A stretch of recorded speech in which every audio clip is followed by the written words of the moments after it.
नमस्कार मित्रांनो, मी अविनाश चौरे मराठी काठावरती पुन्हा एकदा तुमचं स्वागत करतो.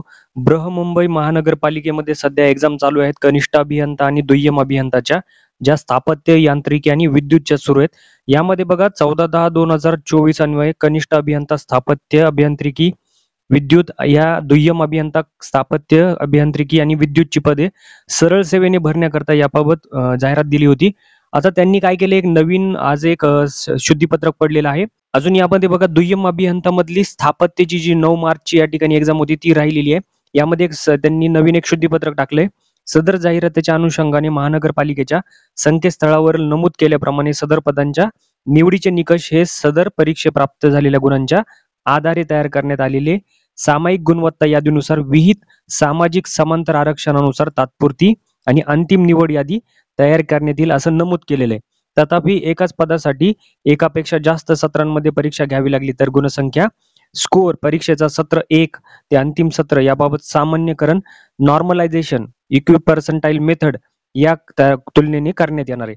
तर ही पद्धत फक्त एकाच पदासाठी एकापेक्षा जास्त सत्रांमध्ये परीक्षा घेतल्यास त्याच परीक्षेसाठी लागू असेल असं त्यांनी सांगितलेलं आहे. यांनी नोंद घेतलेली आहे. म्हणजे एकापेक्षा जर जास्त सत्रामध्ये जर परीक्षा झालेली असेल तर या ठिकाणी बघा इक्विपर्संटाईल मेथडनी नॉर्मलायझेशन करून या ठिकाणी होणार आहे.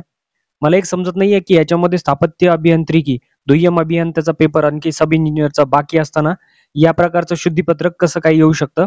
तर मित्रांनो या ठिकाणी बघा 4/3/2025 ला एक सूचनापत्र पडले होतं की त्या संदर्भात जी अजून दुय्यम अभियंताची एक्झाम आहे स्थापत्य या संवर्गातील ही 9/3/2025 ला घेण्यात येणार होती ऑनलाईन मध्ये. ती पुढे ढकललेली आहे 15 दिवसाच्या नियोजित करणार आहेत.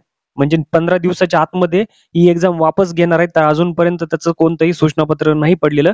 तर एक नवीन शुद्धीपत्रक आलं की त्यानुसार आता नॉर्मलायझेशन कशा पद्धतीने होणार आहे या सगळ्या झालेल्या एक्झामचं ते सांगितलेलं आहे. यामध्ये पूर्णपणे जे घोटाळ्याचे संकेत होते, जे मध्ये या ठिकाणी बातम्या त्याच्या स्प्रेड होत होत्या, तर ते सुद्धा आहे. आणि याच्यामध्ये अजून दुय्यम अभियंता स्थापत्याची एक्झाम झालेलीच नाहीये.